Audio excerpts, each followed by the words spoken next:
मित्रांनो, माझ्या चॅनलमध्ये तुमचं स्वागत आहे. तुम्ही पाहू शकता संगमनेर तालुक्यामधलं प्रसिद्ध पवारा नदीच्या तटावर दत्त मंदिर आहे. दत्त जयंती दिवशी आपल्याला मंदिराचे भाविक यांनी मंदिराबद्दल संपूर्ण माहिती दिली. व्हिडिओच्या माध्यमातून दत्त महाराज दिवशी ही माहिती मी यूट्यूबला अपलोड करत आहे.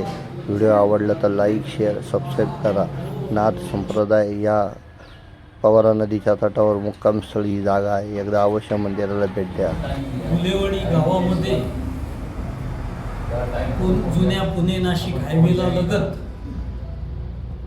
आणि SMBT डेंटल कॉलेजच्या शेजारी फार पुरातन असं भगवान दत्तात्रय महाराजांचं मंदिर आहे.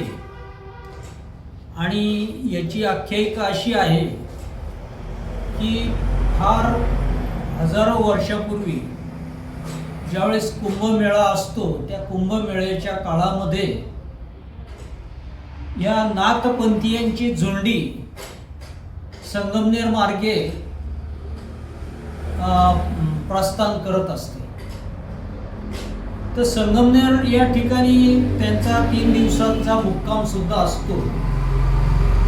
आणि ह्या काळामध्ये ज्यावेळेस भगवान श्री गुरु गोरक्षनाथांनी सुद्धा त्या झुंडीबरोबर ही सुरुवात झुंडीची गुरु गोरक्षनाथांनी केली. ज्या आपल्याकडं सध्या दिंडीची प्रथा आहे, तसं त्र्यंबकेश्वरला नाथपंथीयांची एकदा शाही स्नान उरकल्यानंतर त्यांची पात्र देवता घेऊन त्र्यंबकेश्वरचं गंगा गोदावरी मातेचं जल त्या पात्रामध्ये घेऊन ते श्री क्षेत्र कदली कर्नाटक या ठिकाणी ते जात असताना भगवान गुरु गोरक्षनाथ या ठिकाणी या दत्त मंदिराच्या शेजारपर्यंत, म्हणजे पूर्वीचा प्रवरा मातेचा तट हा या दत्त मंदिरापर्यंत होता असं काही साधूंनी सांगण्यात आलेलं आहे. आणि दक्षिण तट हा खांडगावच्या खांडेश्वर मंदिरापर्यंत होता.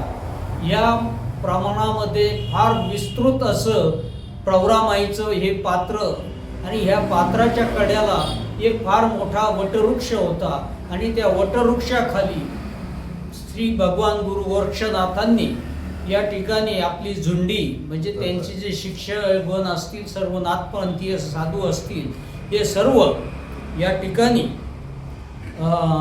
मुक्कामास थांबत असेल. आणि त्यामुळं या ठिकाणी त्यांनी भगवान दत्त महाराजांची जी आराधना केली, तर त्यावेळेस भगवान दत्त महाराज साक्षात या ठिकाणी प्रकट झालेले होते. आणि म्हणून काळाच्या ओघामध्ये या ठिकाणी दत्त मंदिराची उभारणी झाली.